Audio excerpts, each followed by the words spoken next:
So, John, we've got the line in here now. It's just forward of the conning tower, I would say. That's great. It's an excellent establishing shot.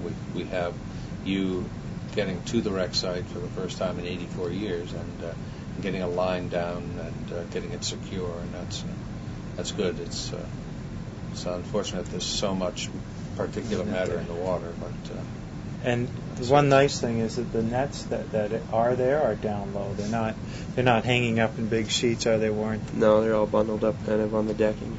Yeah, that's great.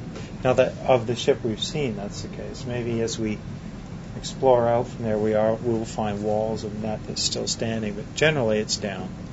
Well, the water conditions here are exceedingly challenging for photography, as you can see, and as you've already experienced. So what we're going to have to do is make sure that we get as many wide shots as we can, and there are probably going to be shots that will require one camera and set of lights, maybe to backlight the top of the conning tower, getting both sets of lights down into the open hatchways, and trying to see how far you can position yourself apart and still be able to utilize each other's lights to get a sense of the overall ship. Mm-hmm. It's pretty clear we're going to have to go to some CGI to help the people understand exactly where you are on the ship. I think that'll be great. It'll really help the show. But the other aspect of these upcoming dives is going to be to get to the familiar parts of the ship and get those individual shots of propellers and hatch covers and conning tower and periscope, and really allow people to see the individual pieces that make up the ship, because the water conditions are going to make it just about impossible for us to show them the whole ship. Mm-hmm. Yeah. This is great stuff. This is the first time in 84 years, guys. This is a historic dive. Mm-hmm. Yeah, you certainly get a sense of that when you're down there. Or can you pass me that little line drawing that we have? Sure. So what we were hoping to find, of course, was the forward deck gun. My sense is that that's gone. Either it's been pulled off by trawling gear, or is it possible it was removed when it was captured and finally surrendered? It's possible we might be able to find that information, but it's also possible that it is retractable and that it is in a large hatch forward of the conning tower. So you might take a look and just see if it is actually retracted on deck. It would be interesting to see if you could find it. Mm-hmm. Well, we've been aft, I would say, up to about this point. Large hatch aft here, a lot of fishnet.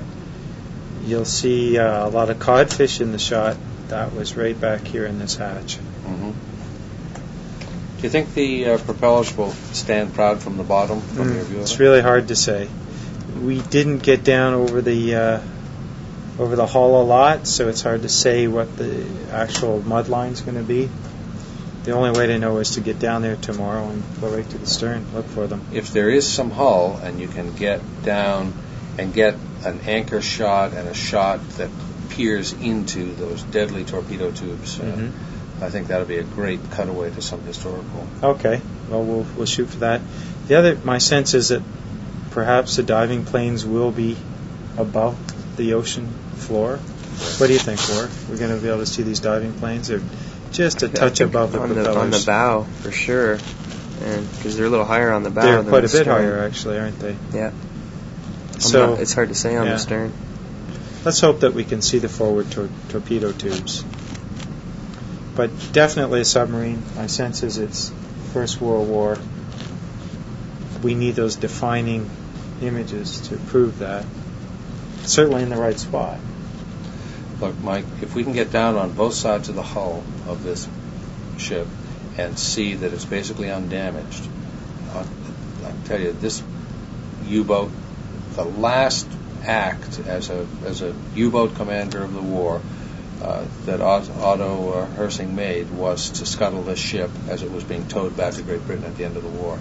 And it should be completely undamaged. There should be no impacts on the hull at all, and that will be a definitive thing. If we can take a look at both sides of the hull, it's if we can get good shots of the conning tower, definitive shots of the conning tower, and the propeller arrangement, we can absolutely classify it as a World War I German U-boat. There's no doubt that if we can get the bow structure, the anchor, and the openings of the torpedo tubes, and the any structure around the ruddering system and propellers, we can identify this vessel. Mm-hmm. Right.